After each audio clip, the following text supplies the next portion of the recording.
Oh, okay. All right. So we're recording. All right. So introductions. Thank you, Alan. I appreciate the information you've shared. You are right. I am a licensed social worker here in the state of Maryland. I work for Frederick Health. I have worked for Frederick Health for about 6 years now, have been in the medical field for about 15. And the type of information I'm going to share tonight is the part that I am really passionate about. This is a conversation topic I find a lot of people are pretty uncomfortable about. And so I'm really hoping to go out and to help folks feel a little bit more at ease with this subject. My contact information is on the front here. If there is something that you think of after tonight and you think, oh, I just have that question and I want to reach out, like I said, my contact information is on the screen here. Let's see here. The title screen says Your Life, Your Plan. And truly, our team feels very strongly. We don't come into this planning to talk you into or out of anything. There are a few myths that circulate about why the hospital might want us to do advanced care planning. They just want everybody to just go ahead and die already, or any of those other myths we might have heard. Quite the opposite. We want to help you all live to your full potential. And the best way we know how to do that is to plan ahead. So it's your life, it's your plan, whatever that involves. All right. So let's see here. I have a few objectives tonight. I'm not going to read the screens to you because that's not my style. And I'm assuming that reading is okay for all of you if you've managed to get here so far tonight. These are my objectives and what I hope to accomplish this evening. But if I could ask, if you all have any objectives, anything you're really hoping to make sure you walk away with tonight, if you could just jot those down so you make sure that we address them before we leave each other this evening. If there's any other questions or anything, like I said, just please feel free to jot those things down. And hold me accountable. If this objective here has not been met for you tonight, please speak up. I'd love to hear from you. All right. So content of conversation tonight is advanced care planning. And sometimes folks say, well, what exactly does that mean? Why aren't you saying advanced directive or power of attorney? Why are you using advanced care planning? I use that term because it's not just a one and done conversation. It's not just one time where we sit and fill out a form and then forget about it for the rest of our lives. This should be an ongoing process. And we want to include all of the pertinent players in our life. We want to make sure that those around us, those people we love, those doctors and those providers who take good care of us are all included in that conversation. That process includes an opportunity for us to take a look at what really matters to you. What kind of goals and values do you hold dear? And how specifically should those goals and values direct any future medical decisions that you might make with your providers? The planning process also includes creating documentation that's actually going to be able to do what you want it to do at the time that we might have to use it. We want to make sure that if you've sat down and you've had these important conversations, that we put them down in a way that can be legally followed. And then most importantly, we want to make sure that once you've done all that hard work, all those conversations and that documentation, we want to make sure that it's available to folks. This should not be a top secret conversation. I know far too many people who tell me they've done it and then they've tucked it away in a lockbox for their kids to find after they've died. And that really doesn't do anybody much good.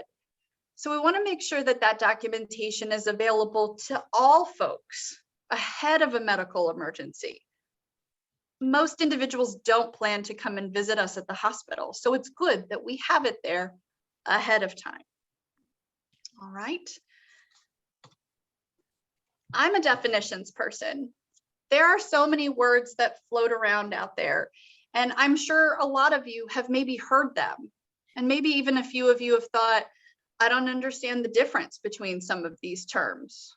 Power of attorney or surrogate or proxy or healthcare agent. What do all of these different words mean? I like to be very specific about the words that I'm using so as not to create any further conversation or confusion, excuse me. So for the purposes of tonight, an advance directive, when I use that word, I'm referring to a two-part document. This document in the state of Maryland is most often written down. It can be verbal, and there's a lot of work being done toward helping us to create video documentation as well. But for the most part, it's a written document. And the two parts that it includes are the decision as to who the healthcare agent should be, and then that living will. We're going to talk more about a healthcare agent further on in this conversation, but suffice it to say that a healthcare agent is a person that you choose. You have made the deliberate choice to write this person's name down and to make them your healthcare agent. In the state of Maryland, you can use the word proxy or medical power of attorney interchangeably. I don't prefer to use them just because, again, it can lead to conversation. So healthcare agent is a term used for a person you have selected to help make medical decisions during a time where you might not be able to do so for yourself. The second part is often referred to as a living will, and all that means is instructions, right? It's one thing if I want to say, hey, Bob, I'd like you to be my healthcare agent. It's a whole nother thing to make sure Bob knows what I want and what I don't, right? Making sure that those medical preferences or instructions are written down and available, okay? We will also talk a little further about what the word surrogate means, but surrogate in this case means that this is your default person. So for those of you who are married and you don't have any documentation, no advance directive or medical power of attorney, your spouse would probably be your surrogate. This is the person that the state of Maryland has said by default will be the person responsible for medical decision-making if there comes a point where you can't do so for yourself. Just want to take a moment and stop for a second and ask, does anybody have any immediate questions that come to mind? All right, hearing none, I'll keep going. Very often when I sit down with folks and I go through their wishes and I talk about things like end of life, most people describe a picture that you might see on the left side of the screen. They talk about things like, I'd like to be at home. I'd like to be with my dogs and my family and somewhere comfortable where I know folks. But unfortunately, a very large majority of us are still finding our way to the hospital for the end of our life. So there's a disconnect. We talk about what we want and we're not really getting that. So the way that we address this is by having conversations. And I know it might be oversimplified to say it's about having a conversation, but truly, if you take anything away from tonight, it is that the most important thing that you can do with the people that really matter to you is to go have a conversation with them. I will be the first to admit that these are conversations I don't love to talk about personally, which seems wild considering what I do for a living. But what I have found is that when we have those conversations, we really are bestowing a great gift upon the people that we love. We are helping to resolve the opportunity for some burden to be placed on people who might not know what to decide. So folks will say, okay, Michelle, well, I'll go have the conversation. I'll get the moral courage to do that. How do I do that? Maybe I'm stable and I don't know what I want. How am I supposed to convey that to someone else? And I would offer, there are lots of tools available. First and foremost, there are folks in your community who are willing and wanting to help you to have these conversations. So please know that you do not have to do that alone. And Alan will certainly have some information for us a little bit later about some resources on how to reach out if you'd like some help with this. But there, for those of you who are computer savvy and have obvious access to the internet, there are a lot of free tools available to you. One of the biggest tools that we use is a company called the Conversation Project. This is a grassroots organization that started because somebody said, you know what, I want to increase the conversations that we're having on this subject matter because I think it's important. And I think it's important that we have them while our stress levels are low, right? Like the people around the table that you see in the pictures here. When I first started doing this, my supervisor at the time, it was right around Thanksgiving, said, you know what, when you're with your family for Thanksgiving, I think you should bring this up and see what they say. No. Which I thought was ridiculous. I just thought that's not something you talk about over turkey, you know? But truly, the Conversation Project is a program that is designed to encourage those kitchen table style conversations. You know, the ones where we're all sitting around, we're all stable, our health is good. And we want to talk about what really is very important before something happens. I will tell you that working in the hospital, I have had many occasions to have conversations when people are not stable, when people are scared and worried or fighting about what they think is the right thing to do here. And that never feels good. So the idea here is that the Conversation Project is a free organization. You can go on the conversationproject.org website and get all of these tools for free. You can print as many of them as you want, and they have lots of different tools. The first you'll see on the left is called your Conversation Starter Kit, and it is just exactly what it sounds. How do I get this conversation started with somebody that I care about? How do I get the ball rolling, or how do I even break the ice or bring it up? A lot of our patients tell us, you know, Michelle, and I'll admit this is my experience as well. Used to be when I'd go see the doctor, I might get to talk to them for 30, 40 minutes when I go for an appointment. Now I usually wait 30 or 40 minutes to get in, maybe bend their ear for about 5 minutes, and then I get sent on my way. And I leave thinking, oh my gosh, there's 10 questions I didn't ask. So there's also a toolkit on how to talk to your doctor. This is for how to prepare for an appointment to make sure that we do address the things that are really most important to us. The middle one, we're going to talk a little bit more later about how to choose your healthcare agent, and more specifically, how to be a healthcare agent, but there's a toolkit for that. You don't see listed here a toolkit called What Matters to Me workbook.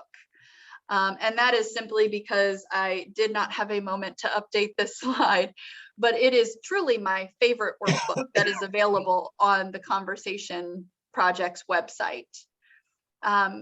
One of our greatest goals within our program is to help identify what matters to people.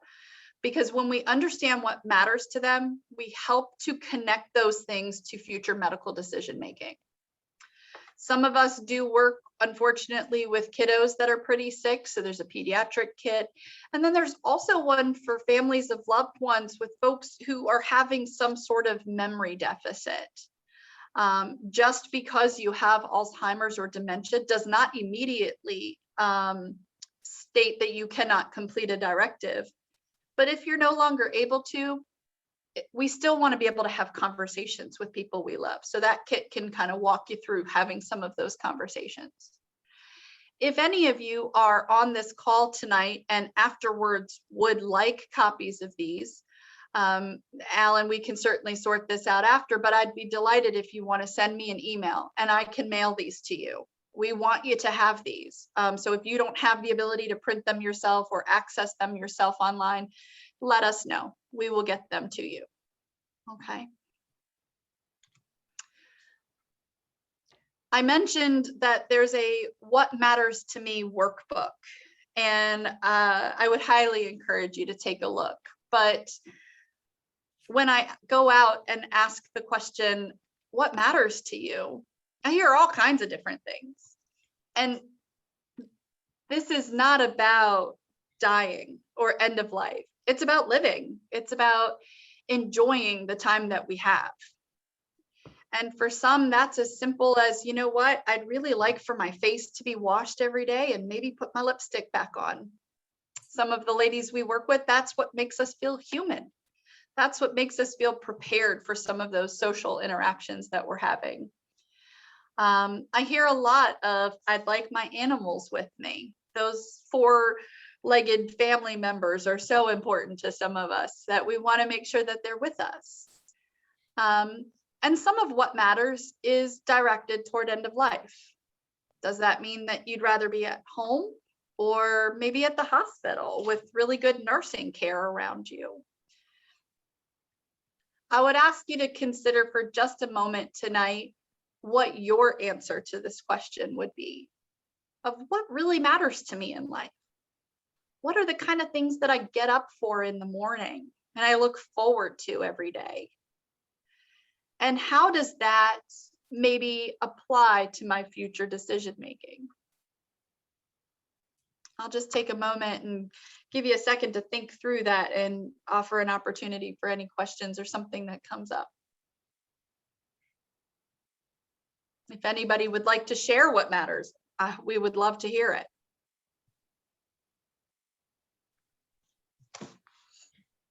May I backtrack a little bit? Please. When you talk about the advanced directive, is there a form you can give your doctor that he can keep on file? That's a very good question, Paul. And yes, we will talk a little bit about where that document's going to go once it's done. But yes, we would want to make sure that copies go to our doctors, whether they are the primary care or specialists. We'd want to make sure the hospital has a copy available ahead of any kind of unexpected emergency. Absolutely. Very good question.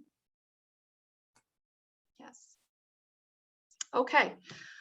So we've had conversations. Again, there are a million different tools available online to help walk you through these conversations with your loved ones. But once we've had that talk, we need to also make sure that we do a document, like Paul says, that's going to reflect what really matters to us, so that if something happens in the future, your medical care team, your family, and all those people that are around know exactly what to do.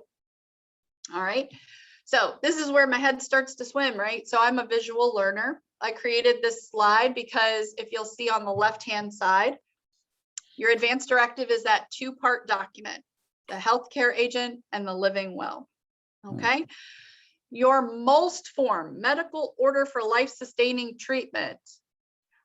I literally could talk about this for 6 hours and not cover all of it. It's a lot. There is a whole lot to it. What I would encourage you to do is, if you know nothing about it, reach out. Let's talk about it. Let's have a conversation.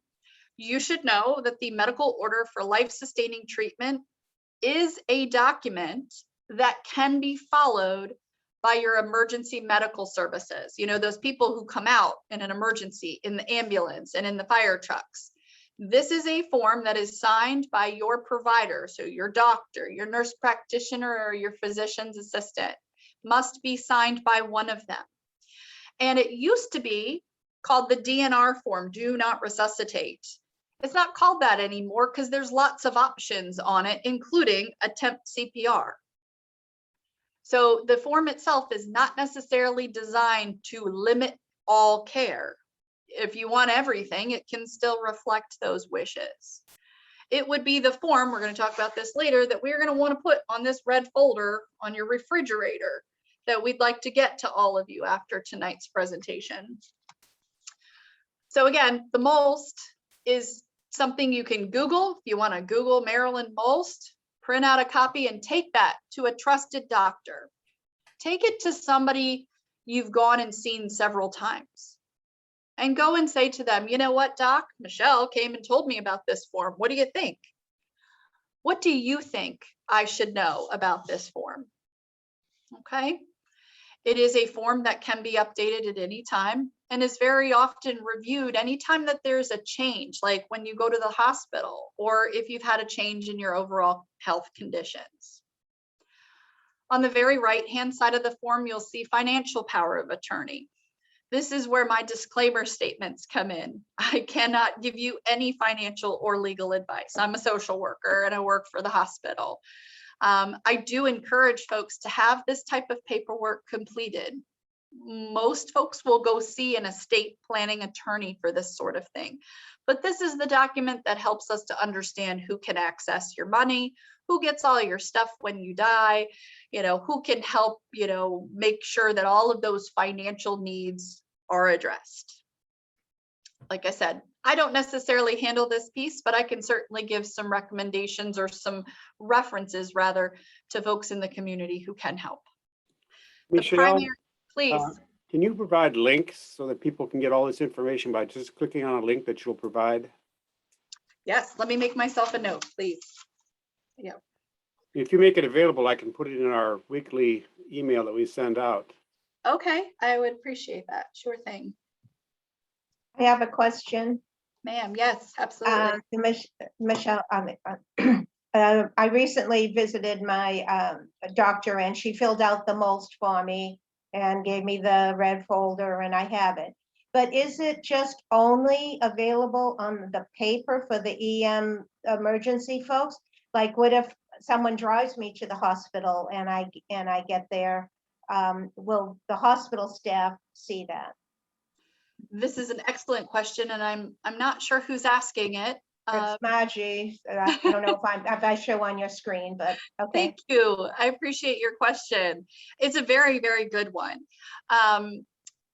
The reality of it is that, again, this is not a top secret document. So once it's completed, we want to make copies. We want to make sure that our loved ones, the people we live with, the people we have coffee with, those that are close to us and spend a good deal of time with us, we want them to know that this form exists, so that if you have to be rushed to the hospital, they know to go grab the red folder off the fridge, that's going to be waiting there. We have gone out into Frederick County and we've trained EMS to look for your refrigerator, for your red folder, right? We've asked them to go and look at your refrigerator for this folder so that those documents can be available in an emergency. I will also make a note to myself for a link for Medic Alert. I don't want you to think that I'm endorsing one company or a product, but in the state of Maryland, Medic Alert is the only website that will create do not resuscitate jewelry for folks. You have to have a copy of your MOLST form, go to them. But then, you get the bracelet or the necklace or something that says, I do not want to be resuscitated. And then that way, with that piece of jewelry, those wishes can be honored if you're at the grocery store or out driving with a friend. Excellent question. Absolutely. Michelle, can I ask a question? Yes, absolutely. This is Roy Connor. Yes. A couple things kind of follow up on what you've said. First of all, is this PowerPoint going to be available for download or whatever? Yes, absolutely. And how about the recording? Is that going to be anywhere in particular or not? Roy, I'm recording this and I'll put a link on our weekly emails and you can click on it and get the whole presentation the way Michelle is giving it. Okay, and then the slide you're showing right now, the living will, healthcare agent, MOLST, and financial power of attorney, are any of those Maryland specific or are they good no matter what state you might be in? Also, very good questions. I'm going to tuck this one away for just a moment. So Maryland law says that if you, while you lived in another state, completed an advance directive, a living will, healthcare agent, power of attorney, if you created a form while you were a resident of another state and then you came here, we will accept it, period. That is Maryland law. Maryland law says you don't need to do a Maryland document, we will accept it. The one thing that I do offer is that I cannot guarantee that other states will reciprocate that same rule. A lot of them do. I know in talking to West Virginia, Pennsylvania, and DC, they will, especially since we're so close. What I offer is, I would imagine that if you got sick in another state and someone presented them with your advance directive, I would imagine that the providers who are taking care of you will at least look at it. I would imagine it's also probably legally binding there. which is why you should take a copy when you travel, why you should make sure that you have copies given to friends and family who can produce that while you're traveling, and also making sure that it's a part of your record at the hospital so that we can forward it to other medical organizations if you end up going somewhere else. I'm not sure who asked that question. Did that answer your question? Yes, that did. Thank you very much. You're very welcome. There was a question in the chat box from Carolyn, and she says, I filled out everything on mydirectives.org. Is it a legit site? I was led to believe it was available to all hospitals. Thank you, Carolyn, for that question. I really appreciate it. The very short answer to your question is yes, it is absolutely a legit site. It is something that for those of you who are tech savvy, I sincerely encourage you to go check it out. I have done my own advanced directive on mydirectives.org. It is right now the only Maryland approved website to host your advanced directive. And it is the closest thing we are getting to a registry. It's coming. It's not a perfect process, Carolyn. There are lots of hiccups along the way, but I am glad to hear you bring that up. It is 100% a legit site. I hope that you found it user-friendly and something that you were able to get completed easily. But it is something that I definitely use with my patients who are a little bit more tech savvy, especially when I'm doing a directive with them virtually, like we're learning tonight. Michelle, Excellent. is there a HIPAA problem associated with this? This is also a good question. Does that Alan that was asking? Yes. Yes, thank you, Alan. So here's the thing. Your advanced directive should only have your name and your date of birth on it. Please do not put your home address and your social security number and the blood of your firstborn. We don't want that on the page, okay? And the reason that we do that is because that's how we confirm that it is your document. But that being said, it's not overly sensitive information, like your home address and your social security number. I can generally find someone's name and date of birth very quickly on the internet these days. It should not be a top secret document. It is part of your medical record. So if Shady Grove Hospital would call us and say, Alan is here, can we have his advanced directive? We would absolutely share it with them as part of your medical record. And it really shouldn't have HIPAA confidentiality information in there, right? We're not talking about putting your medical record into your advanced directive. We're asking you to put your wishes and those things that are most important to you, those goals and values. That's a good question. Thank you. Thank you for asking that. Okay. All right, let's see here. What is the, all right. My opinion, I will own it. My opinion is that one of the most important decisions you will make in this process is who you choose as your healthcare agent. The only rule about who you pick is that they have to be over the age of 18. They do not have to be related to you. And sometimes it's probably a better idea to pick someone who's not related to you for a variety of reasons. But ultimately, through time, we've come up with a list of some of the more advantageous characteristics of a good healthcare agent, right? And we've listed some of them here. I'm sure you all know the one person that we think of who has a cell phone and we're not sure why they have one because they never answer it, right? That kind of person, maybe not your healthcare agent. You know, if you have large families, do you have peacemakers? Do you have someone who's able to bring people together and to have conversations that are objective? Most importantly, who do you know that is willing to stand up for you during a arguably scary and difficult time in your life? Walk into a room and go, absolutely not. Alan would never want this. Everybody stop right now. Right? Because there's got to be some personality in there to be able to do that, to feel okay doing that, right? I know many people in my life who've not ever set foot in a hospital, and those who have hated it, where, you know, coming and stepping in and interrupting medical staff and asking them to maybe not do something is a lot. And so we really want that person in our life who's going to be able to bring your voice into the room when life is difficult. Sometimes for those of you who are married, I encourage you to think about maybe not listing your loved one. Not because I don't think you love them and not because I don't think you trust them, but just because sometimes we love folks so much, it makes it really challenging for us to be that person who says stop. Because if I say stop and the person I love dies, what's that going to do to my heart? Right? And maybe during that time, I just want them to be my spouse. I just want them to be the person who loves me and not the person who's stressed out trying to make decisions. So sometimes, again, as I work with folks who are really emotionally close to each other, maybe that is the right person for you.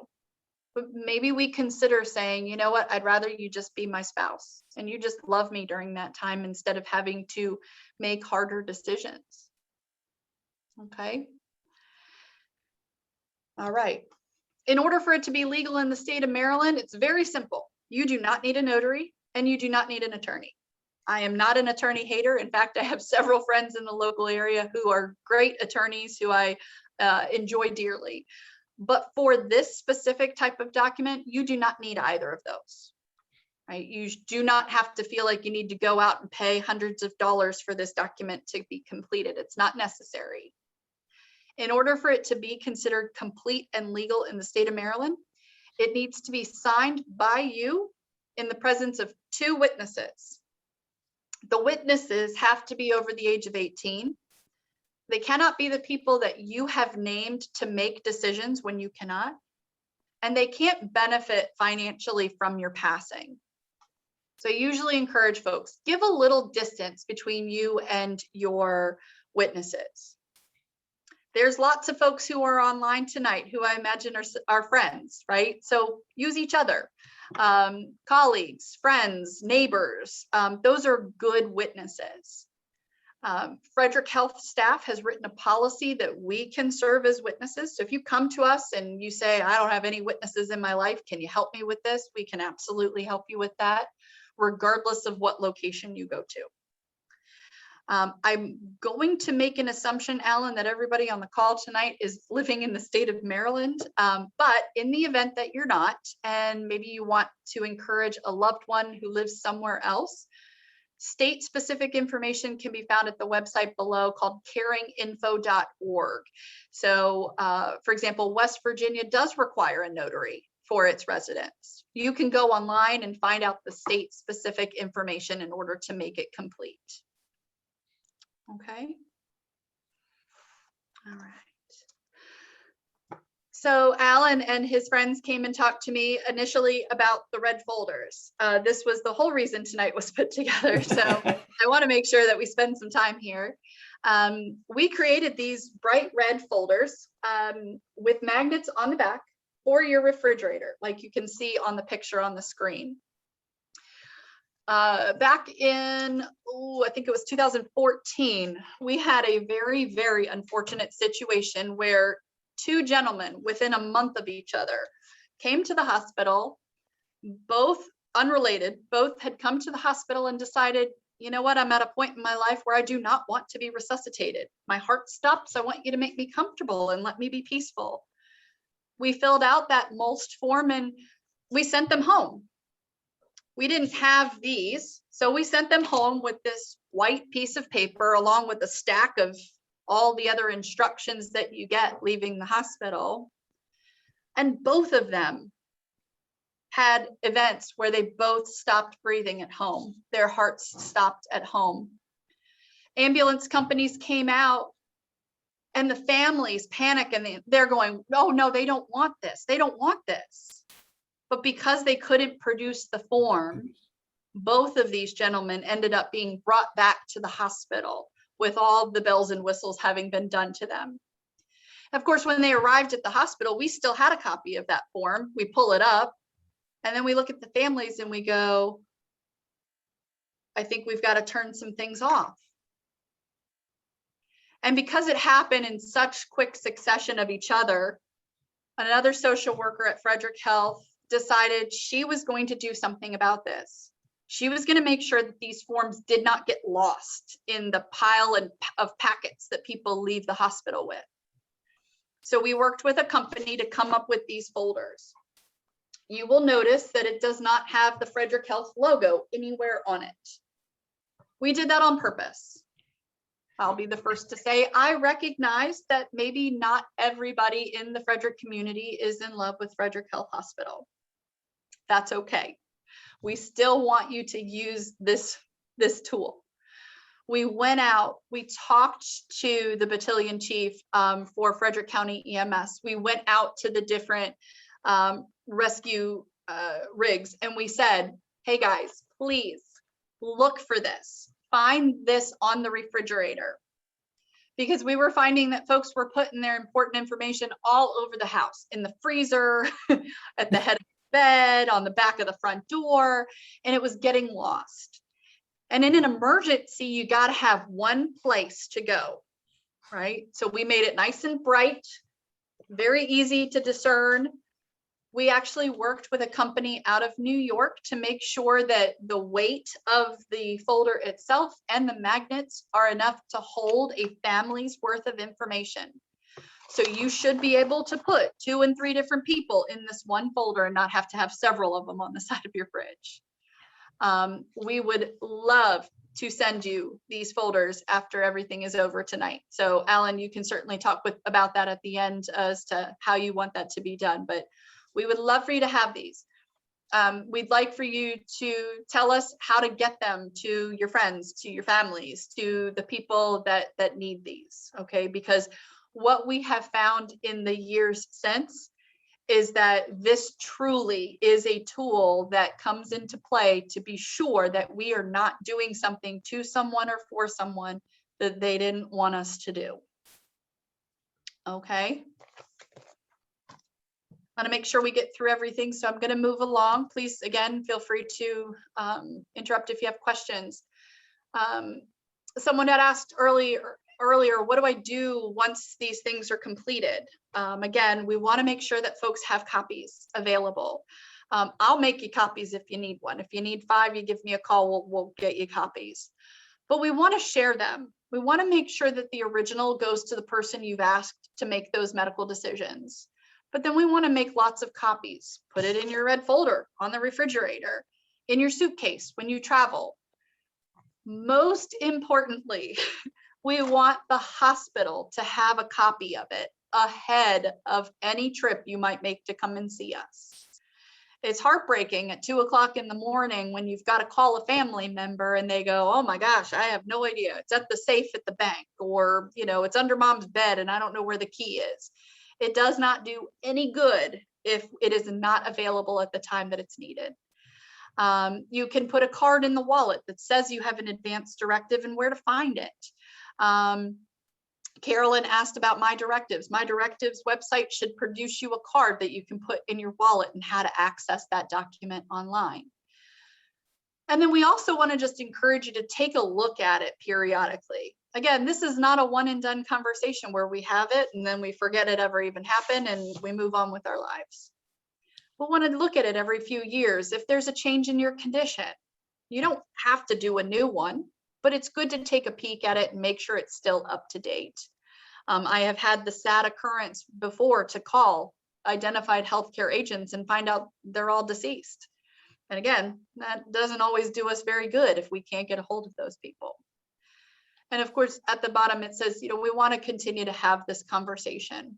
As we get older, sometimes our thoughts, opinions, our values might change on certain things. And so with it, we can change the document. I go out in the community and I talk with just about anybody who listens. Alan, I told you I'll talk even if no one listens. And I ultimately get a lot of these similar questions that I posted on here. The very first time I ever went out into the community, I went to a gym in Mount Airy. And I was standing at a table handing out information, and this woman who probably looked like she was in her 50s Very healthy looking woman walked past me, and I tried to hand her some information and talk about it. And she looked me square in the eye and she says, "I don't plan on going anywhere anytime soon. I don't need that nonsense." And she walked away. And I hear that a fair amount. You know, I'm young, I'm healthy, I'm stable. Maybe I don't have a whole lot of medical conditions. I really don't want to think about this right now.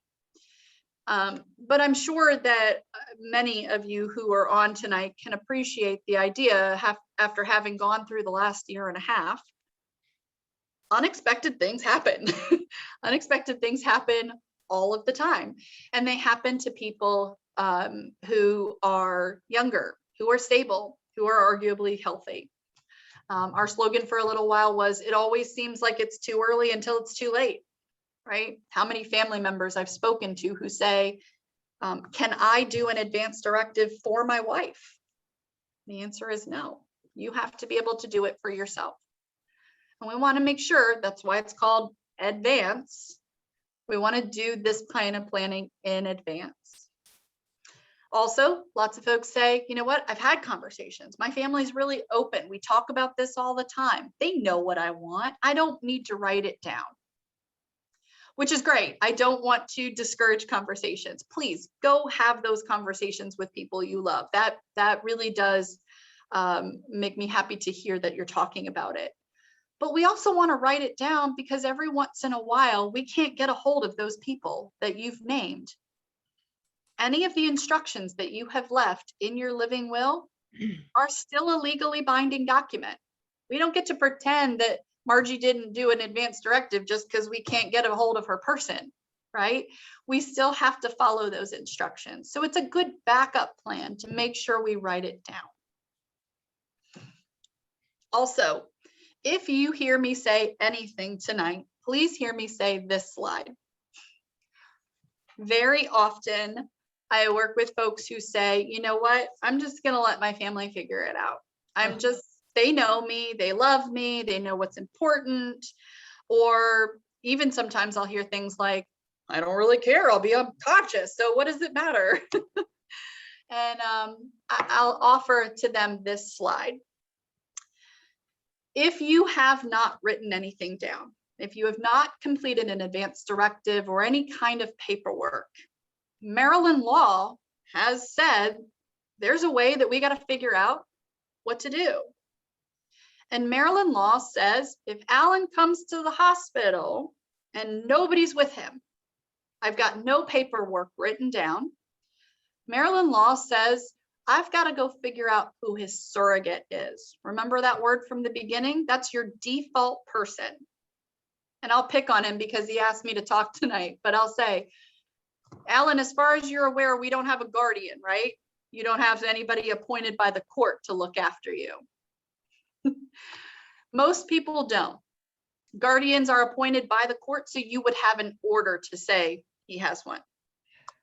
So then I would go down and I would say, "Does Alan have a spouse?" I don't know, Alan. Do you have a spouse? Yes. Yes, I do. Okay. Yes, he All does. right. So that's where we would stop, and we would say Alan's spouse is his surrogate. Okay. But let's just make the argument and say that person is not available. Maybe that person has traveled and is not picking up the phone. Then I got to go down the list. Okay. I'm going to come back to domestic partner in a moment, but I say, "Okay, Alan, do you have adult children?" Yes, I do. They're all How adult. many adult children do you have? 4. Ooh. Okay.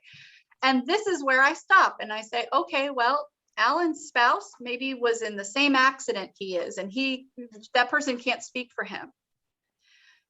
So it goes to his adult children." And if you'll notice my note at the bottom, the law says you get all 4 kids hold equal decision-making power in that same group.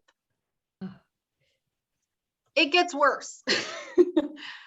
Furthermore, all adult children or all people in that same surrogate group, 100% consensus must be reached if we discuss withholding or withdrawing treatment. So we have 4 kids, right? And my luck is the way that this works is it's usually more like 6 or 7 kids.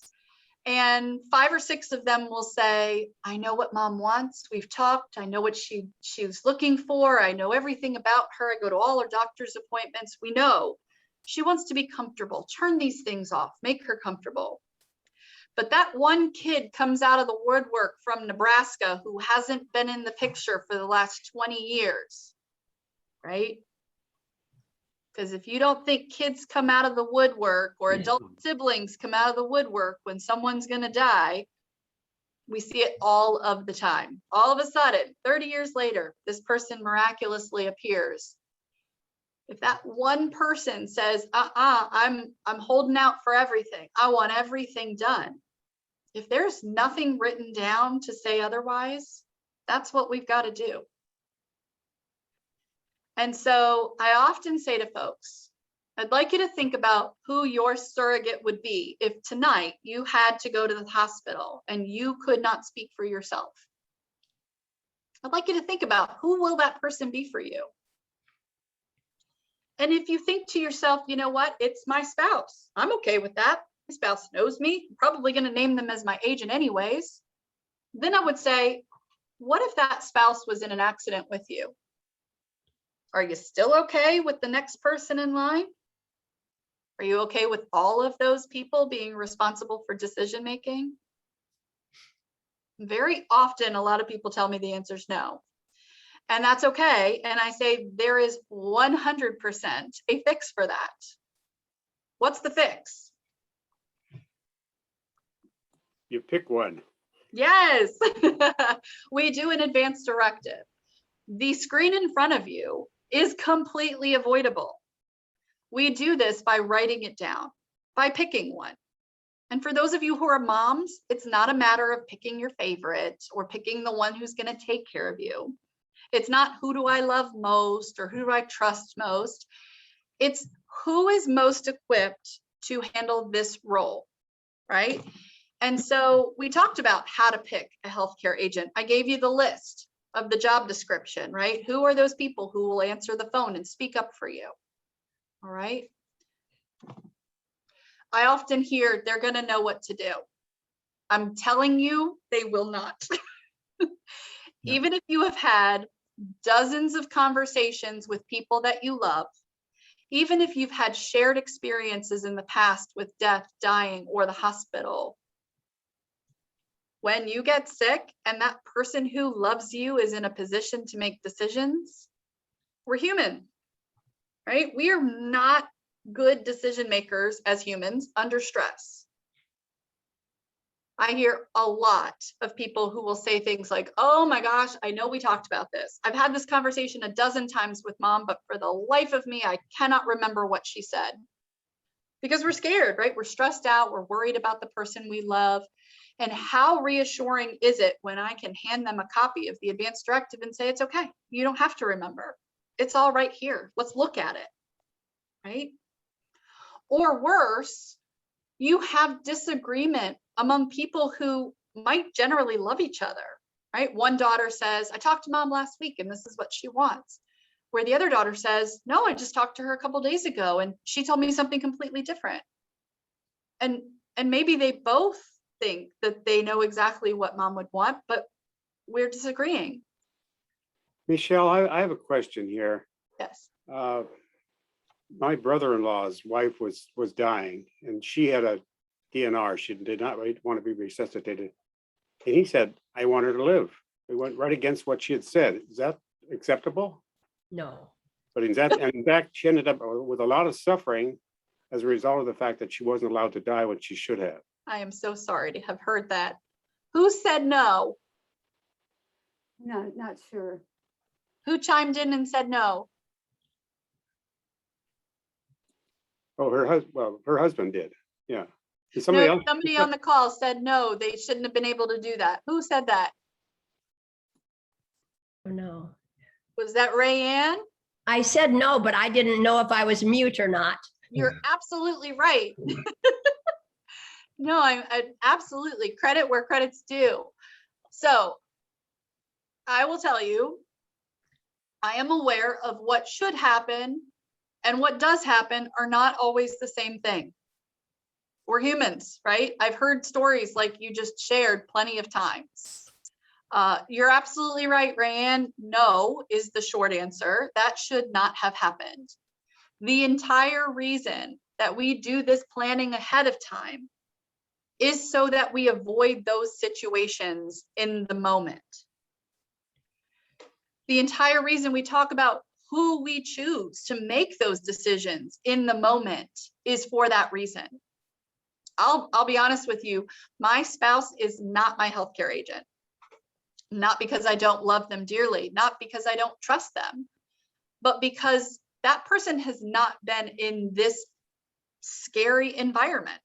So I picked someone who has been, who can maintain calm under stress, and who will walk in and say, absolutely not. I'm confident she would not want this.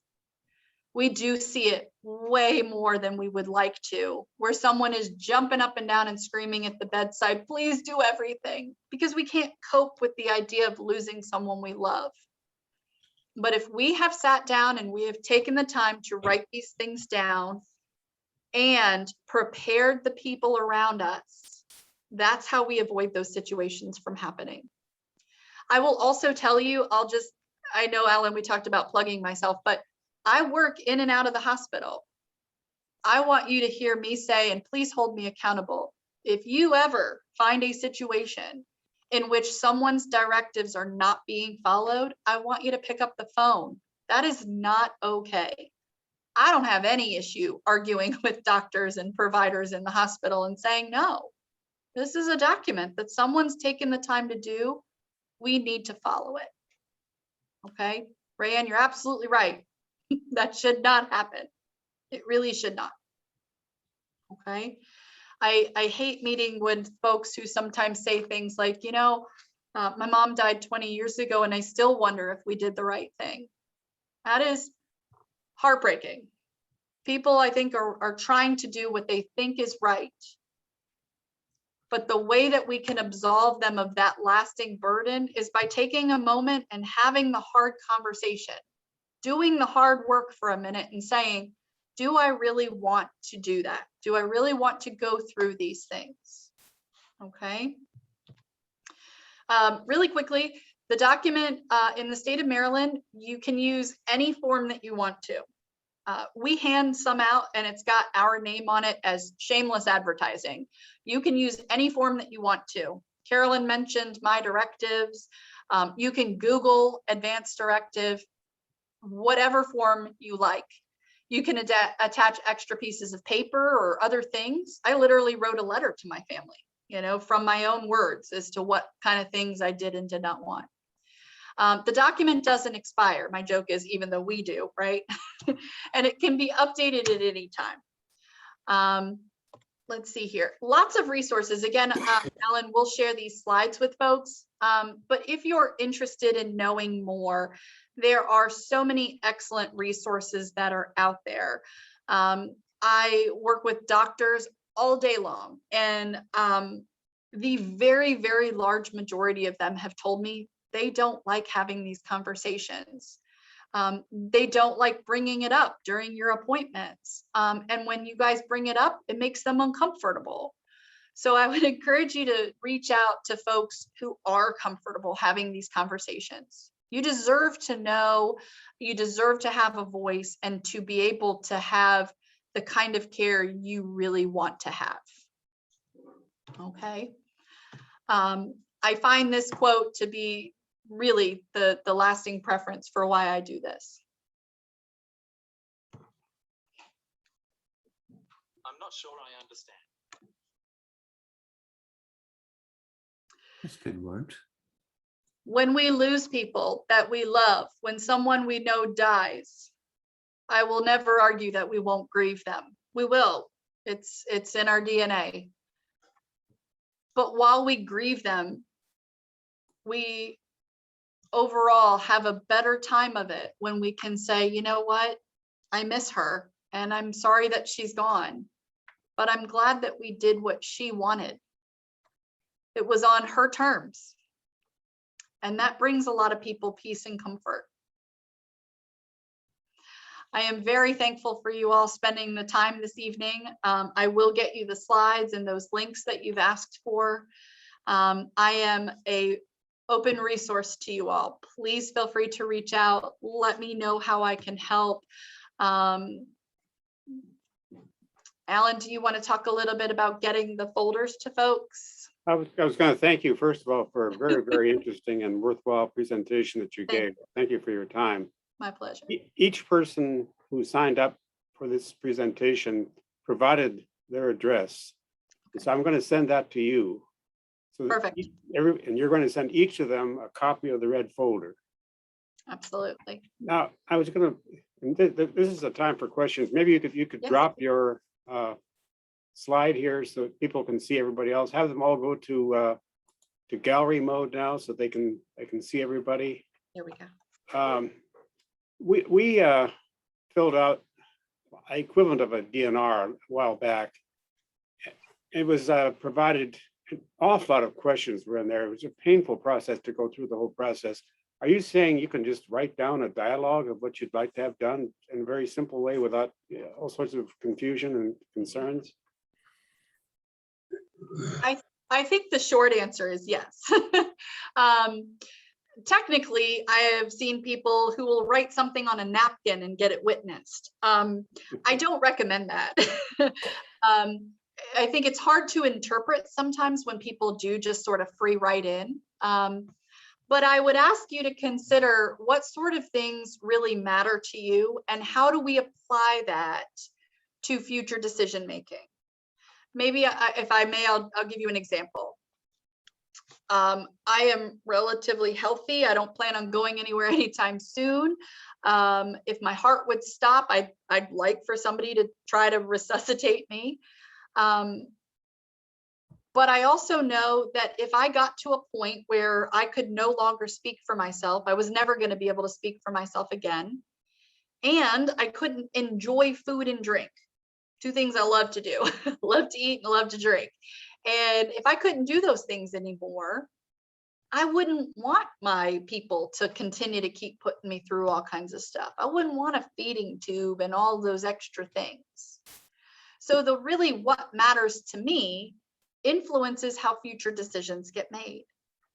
So if something short term will help me get back to a place where maybe I can enjoy friends and family and conversation and food and drink, I want to do that. But if I'll never be able to do those kind of things, because that at my core is what really matters to me, that's how we'd make decisions for the future, if that makes any sense. I am delighted to make sure that folks have really good conversations, Alan, around the MOLST and around code status or do not resuscitate. Please, please do not allow your healthcare providers to hand you a copy of this form and say, go fill it out. That's not okay. If a healthcare provider hands you that form, you have a right to be informed about what it says. So if that happens, please call me and let me know how we can help, okay? Because you absolutely have a right to be informed about what that document says and in the decisions that come with it. Because you're right, Alan, there's a whole lot involved there. And it's not a simple, straightforward, just check a couple boxes. We want to make sure that it is reflective of your wishes so that if that day comes, we can honor those wishes appropriately. Thank you. Excellent question. Wow. Alan, is it, since I live so close to your house, can I come over and pick ours up? She will send it to you. Oh, I thought you were gonna mail something. No, in fact, I have an Excel file which has name and address on. I'll email that to her. She will send the red folders to each of us. There are a few of you like Margie and Jill who already have them and they will not get one, but the rest of you will be getting one. Oh, Wonderful. US snail mail. I won't spam you, I promise. I won't send other junk mail. And Alan, I will certainly be sure to get you a few extras. So that way, if afterwards you find friends, family, community members who want one, you can either put them in touch with me or with Alan. Okay. Any more questions? Ray has. one. I have a question. Sure. Okay, Michelle, when you had the slide up about the surrogates, you said you would come back around to domestic partners, but I don't think you did. Thank you. I appreciate you holding me accountable to that. That's a really good question. So it's an interesting thing about domestic partnership. In the state of Maryland, basically the law says that this is a relationship of mutual interdependence, a relationship you have with one person that you do not have with another, like a roommate. It does not have to be romantic, although most of the time it is. There is also no rule about how long you have to have had this relationship with this person. You do have to cohabitate, so you do have to live together. If someone walked in and said, I'm Margie's domestic partner, I would say, okay. Just the same way if Alan's spouse walked in and said, I'm Alan's spouse, we'd say, okay. We would give that domestic partner the same power in decision-making that we would as a spouse. Fun fact, you cannot have a spouse and a domestic partner. It happens because it happens actually in the state of Maryland. Divorce is very expensive, and you actually have to be separated for a year before you can file for divorce. And so if you have filed for legal separation, that spouse no longer maintains that right. However, if because it's expensive, you just decide to go your separate ways and live with someone else, that doesn't work. That spouse is still going to be your spouse. And I've had really unfortunate events where the spouse does come out of the woodwork and say, all of a sudden, I now want to make decisions for Margie, which I would also say, maybe take a look at your social situation, because sometimes I find people have domestic partners and they don't even realize it. If you notice that the next level down from domestic partnership is adult children, I'll tell you, it really ticks off an adult child to find out that mom or dad has a domestic partner. You know, I've had adult children who come into the hospital and go, oh no, they've only been together for 6 months. Why does that person get to make those decisions? So maybe take a look, because if you have domestic partners and you don't know it, that person holds the same decision-making power as a spouse would. Absolutely excellent question, Margie. Thank you. I was just going to make a comment that, you started off by talking about the conversation that you need to hold. I was going to say, if you stick the red folder up in your refrigerator and your adult children come to visit you, they're going to say, what the hell is this thing? Good call, Roy. And it's an opportunity for a conversation, right? Right. And Roy, when you're having that conversation, you could then ask them if they park the car in Harvard Yard. Is that right? Yeah, you're correct. I love it. I love it. Thank you. My folks were from Manchester, New Hampshire for a long time, so I loved hearing this accent. Thank you. Thank you. Any other questions? Yeah, many of us have the company ambulance where we can pay for the family. Should we put that on in the red envelope? Sure, absolutely. Yep. Okay. The idea is that the red folder is a grab and go, that they will take the whole thing with them when they go to the hospital. So please make sure you're not putting originals in the folder, right? We want to put copies, because it's entirely possible that everything in it gets lost.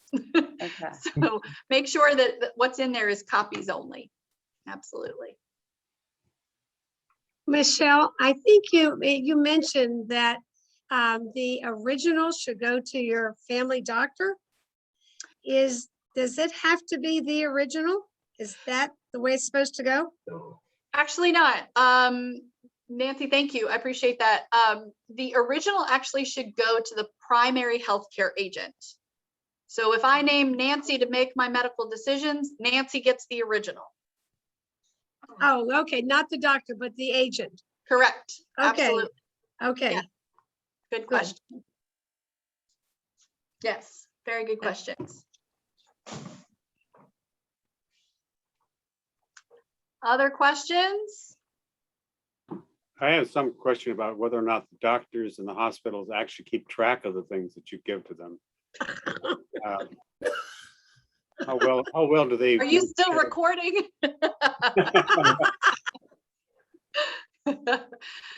So, I love doctors. Please do not get me wrong. I would be a fool to speak poorly of them, but we have a medical record designed to help them know how to access these documents very quickly, but not make them responsible for it.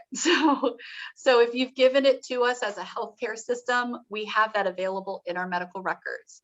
There's literally a banner right at the top of the screen when somebody first logs into your chart to say, do you have a MOLS? Do you have an advanced directive? And this is exactly where to find it. We have a daughter who has a doctor's degree in information technology. She's a nurse. I would think this would be an area where we'd like to get her involved because she's involved with digital information being stored in hospitals.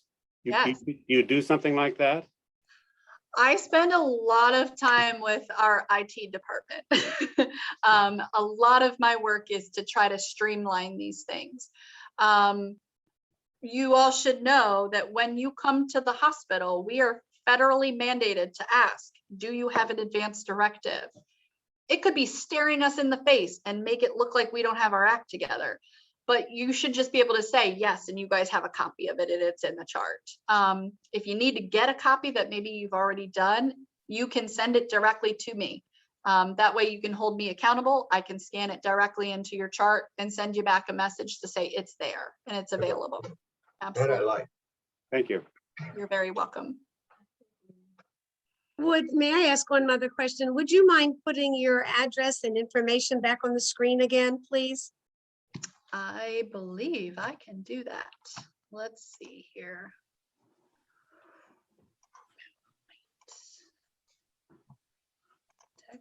Technology. Let's see here. There it is. It is, yeah. Oh, can we see this? I don't know why this looks like this. That's it. Can you see that okay? Yes. Sure.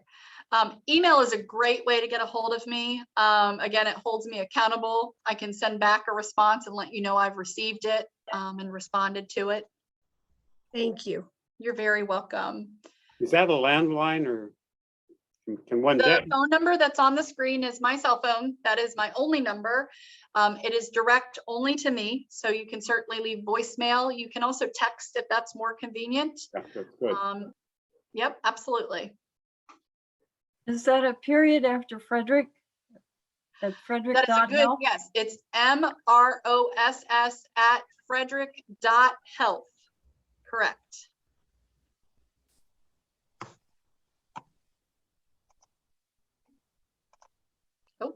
Oh, nope.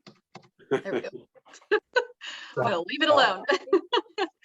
Thank you all very much for tonight. Alan, I'm sincerely appreciative. I will send you an email tomorrow with all of the links to things we talked about, as well as copies of my slides.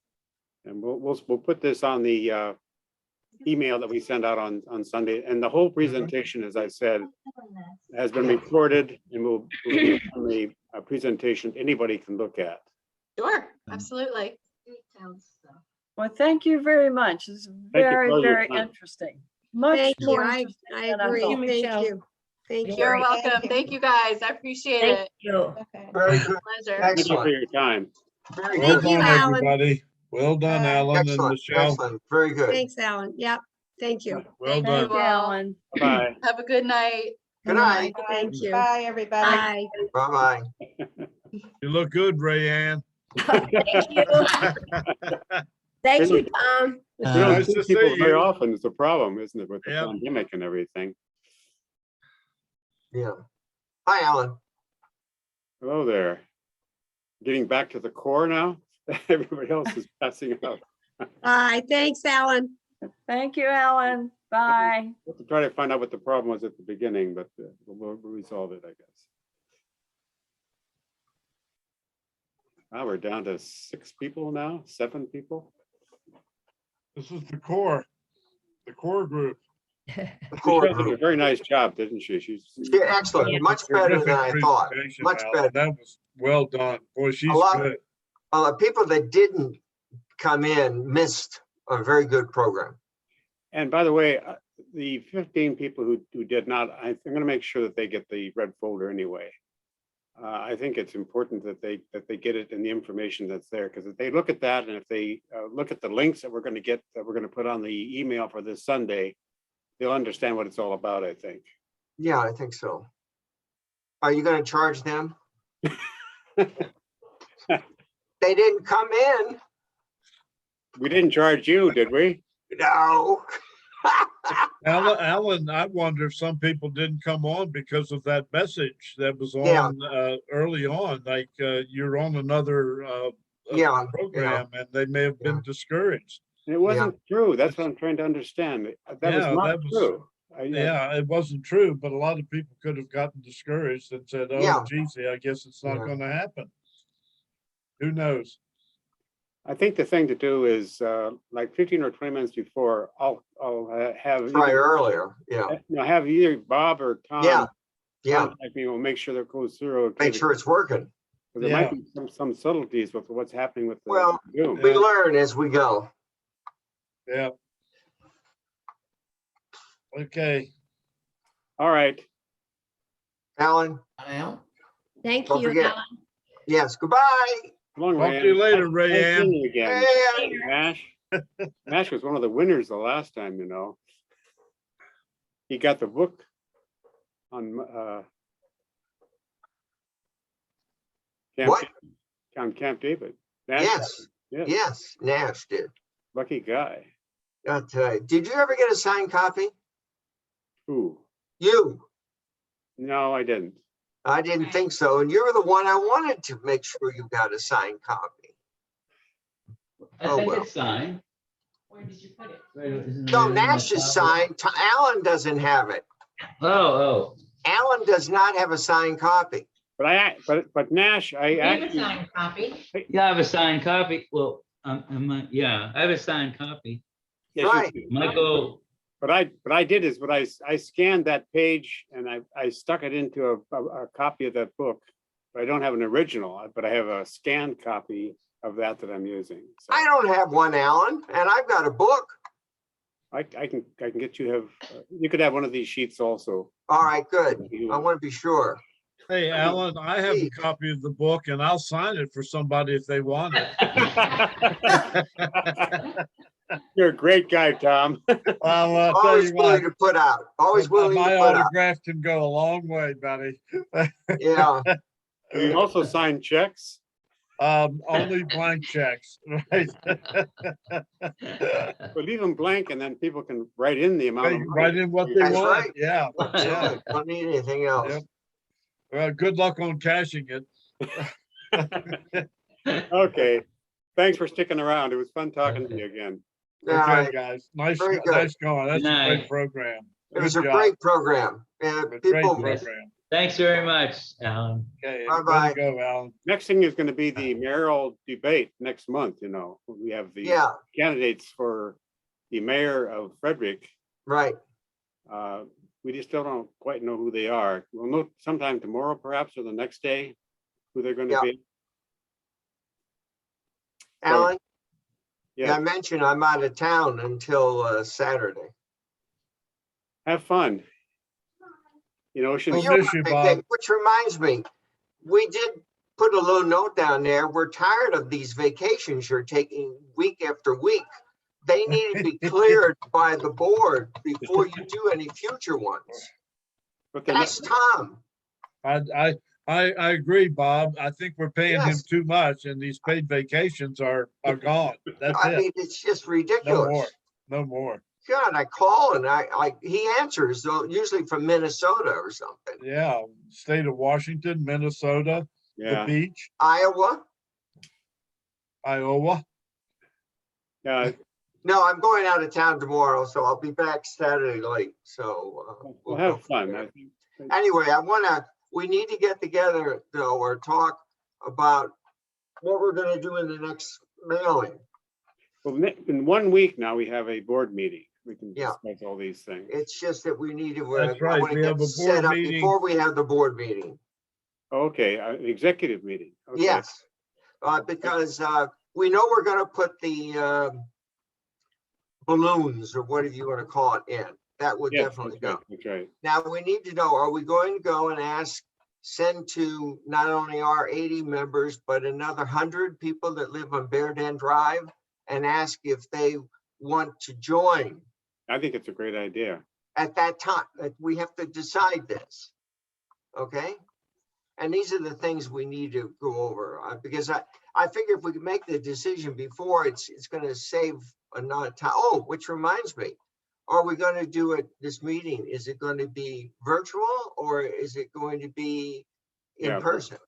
Are you talking about the board meeting? Yes, I think it should be virtual. well, I agree. 'Cause We had problems last time. That's true, we did. And I think both Diane and Lisa Lisa, have Well, we had trouble have with commitments Tom. that require they be at home. I felt bad for Tom. me too. I felt really bad. Which Tom are you talking about? Tom Not Huddleston? this one, not this guy with the Tom red Gale? nose. Me. No, the other Tom. I don't think Tom made it to this session either, did he? Well, Oh, I didn't Tom like G? it. All of a sudden, I felt like I needed to put a mask on, and he did it, and I didn't like that. I felt we were at loose ends. Well, my daughter, who's a nurse, the one with a doctor's degree, said that they are now saying it's probably going to go until November. So I think we should assume they're going to have virtuals for quite a while here. Right. So I think let's have a virtual. When you send out the material for the meeting next week, make sure everybody knows it'll be a virtual meeting. Yeah. Why is it when we have our virtual meetings, none of these subtleties come up with Zooming? Right? Oh, yeah, That's right. That's right. They always pop That's up true. right away. They're perfect. yeah. Right? But this meeting did not for some reason. Well, Yeah. I blame you, Alan. I I blame mean, you, really, Bob. you come down to it, Tom, who, Hey, let's, You gotta- It's You just, gotta the blame three of us somebody. on here. by the It's way, either Alan, it's either your fault or Gail's. no. By the way, it's just the three of us right now. We could actually have an executive meeting. Yes, we Right. could. That's right. My point is that we already made a decision. We're gonna send out the little Christmas balls or whatever it is, you But know. that goes for the meeting in November, right? Yeah, but now keep in mind, well, that's my point. What are we gonna, are we gonna send it in November or are we gonna send it in October? We'll send it sometime in October for the November meeting. For That's the what- November meeting, right? And in there, we almost are including too many. Now, the people who are 80 people have already got the balls, the balloons, right? The people from Bear Den, the 100, have No, not got that. that's right. Are you saying we So should not send it again to those people? Not to the 80. Okay. In my opinion, now, if you want to, but I just put 400 hours worth of ink in here, so we're all set to go. What does Tom think about this? I Tom, think who? Tom Huddleston. I think people forget pretty fast. That's the Well, you problem. want to send it Hey, again? I have no problem with that. I hadn't thought of that at all. I'm glad that's why we're having this meeting. Well, Tom, Tom, what do you Yeah. think? Thomas? Wait a minute. I'm here. I'm looking for something. And I'm a little Great. confused. I'm a little confused on your question, Bob, I, about sending out to who? To who? all right, we've got Bear 100 Den? people who are not members of our organization. the Bear okay? Den people. And they're Yeah, well, bare Ken, den. It's 105 people. right. Now we've sent something out to the 105, haven't we? No, Or we have no? not. No, Oh, No, we have not. Well, No. we should definitely send, I agree, we should definitely send it out to them, yes. right. But the question Right. is, Alan's brought up a point, which I don't disagree with. I just hadn't thought about it. He feels that people, the 80 now we're talking, have a tendency to forget, you know, or throw from away. 5 minutes and resend the balloons out again to those 80 people. Yes, I think we should. I think we should. I think we don't forget them. We don't assume that they're going to remember. We can't assume that. And I think the more reminders we send, the more people say, hey, this organization is very serious, and I So- think I'm going to All attempt right, it. so what I attend need that. to do is run off approximately 180. Yes, Yes. yes, yes, Okay, absolutely. That's That's my, Bob Huh? did such a nice job on those balloons. I just Oh, can't they're- imagine not it's- doing it again. yeah, and I've got better paper now, so the colors stand out better. yeah, Is yeah. it that thick paper again, or is it some thin paper? It's not thin. You can't do bully with thin. It's thick paper. Anyway, all right, well, that's one decision that I didn't realize we were making. All right, that's fine. Now, we need a letter from the president, Really? right? Yes, or under your name, or we can just say Warrensville Civic Association, okay? That's better, yes. All right, we need something, and I haven't done it yet because of what we weren't sure things are going. To the 105 people on Bear Den Road, asking them to join our organization. A separate letter. We just can't send the stuff without, and with that, there's another thing that has to be sent to them. I have to run off 105 applications. You know, the trifolds, Oh, yeah. they have to go out too. Because you're saying in that letter you're writing, Alan, that Yeah. enclosed you will find That's right. That's right. a such and such and send it out to such and such. Is this a weight problem then also, Bob? Well, I don't know. That's what I'm trying to, I don't know. I'm not worried about the weight. I found out, just so for your information, and this is since it's just the three of us here, okay, that the stamps are 55 cents, right? Mm-hmm. Okay. The next range up is 75 cents. Wow. But it's not $1.10. Most people. No, put- it's not $1.10, Some people put 2 stamps on. 75 cents. Okay, That's not as bad. so the decision to send it another way, if you're based on 100, I'll use 100, is $20, Yeah. which is nothing. I mean, you know, Tom spends that on wine a day. So, you know, that's nothing. Oh, boy. I'll give you 10 towards it, Bob. All right. I think it's worth the expenditure. And I we're think going to it get is. our dues memberships starting to come in, isn't it? Or will Yes, be. I think my feeling is all we need to do is pick up 1 or 2 people and you pay for it. That's Right. true. Yeah. And I think we got to really keep going with this momentum that we have. Right, and so people are I- enthused, and this presentation tonight and the Camp David was Oh, so good and so well good. received. Absolutely. People got to be talking about it, and Absolutely. So I think the thing to do is money at well least spent. now is not, let us not worry about the weight, Right. okay? You'd have to go 6 pages or more before you would go over that amount. Right.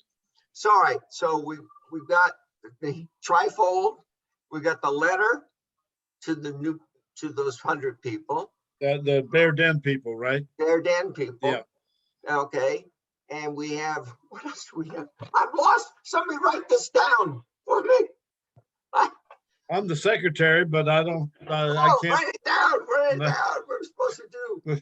Say, This Bob, is an impromptu meeting. Yeah, This is not official business. no, I know, go. What?